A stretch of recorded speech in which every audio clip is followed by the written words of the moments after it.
Hello mga katropa, welcome back again dito sa ating YouTube channel at sa ating Facebook page. So ngayon mga katropa, may bagong update kung paano mag one name sa ating Facebook profile. So sa mga gusto mag one name sa kanilang pangalan sa Facebook, may bagong update tayo mga katropa. So sundan nyo lang ang video hanggang matapos para alam ninyo kung paano at maging successful ang pag one name sa inyong mga Facebook profile. Okay?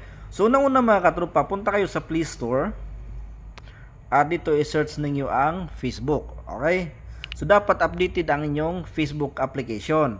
So kapag may update nakalagay, i-update nyo lang ang latest version ng Facebook. Pagkatapos mga katropa, back natin. At dito naman mga katropa, i-search ulit natin sa Play Store ang Urban VPN. So ito mga katropa, Urban VPN Proxy Unblocker. So i-install nyo lang ito sa inyong cellphone. Pagkatapos nyo ma-install mga katropa, balik kayo sa home screen. Okay? So, i-open nyo mga katropa ang inyong Facebook application at i-click itong 3 lines sa taas. Scroll down, hanapin lang ang settings and privacy. Click lang natin ang settings. At scroll down, hanapin lang itong language and region. Click natin. At hanapin natin itong pinakauna sa list. Okay, pinakauna sa list ang hanapin natin at i-click.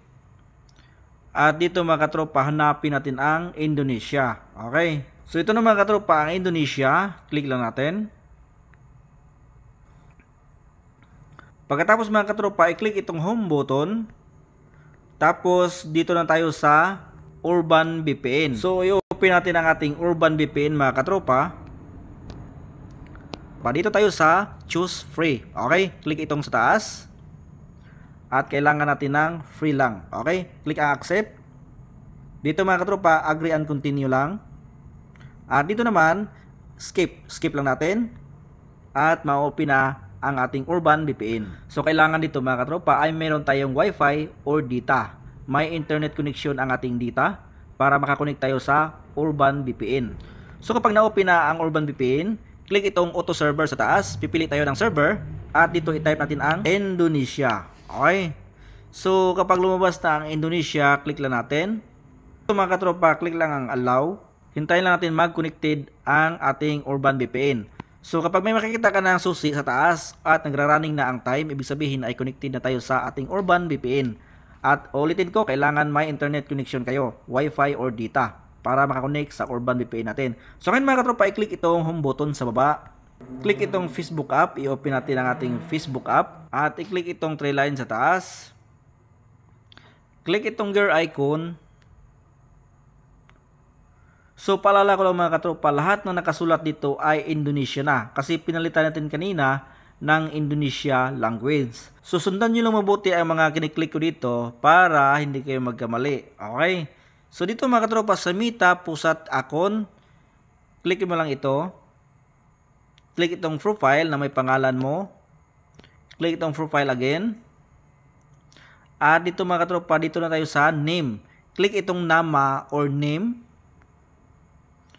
At dito palitan natin ang ating pangalan sa final na one name. Okay, so sa akin i-delete ko itong last name, middle name.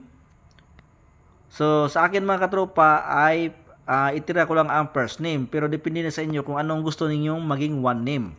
So ngayon mga katropa, i-click itong nama bilakang or last name sa English. Okay? Click mo lang at i-click itong space button sa inyong keyboard. Space button, click mo lang ng isang or one time. Tapos dito sa pinakababa, click mo lang itong kulay blue. Okay? Itong nakakulay blue, click mo lang.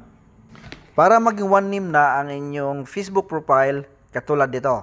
Okay? At ngayon, paano naman ibalik sa English ang ating Facebook app kasi naging Indonesia kanina. So, open mo lang ang Facebook app. Click mo itong 3 lines. Scroll down, hanapin mo lang itong pingaturan and privacy. Itong pingaturan and privacy, click mo lang. Scroll down, hanapin mo lang itong bahasa. Click mo lang at ibalik mo sa English. Okay? So, pwede mo nang i-uninstall ang Urban VPN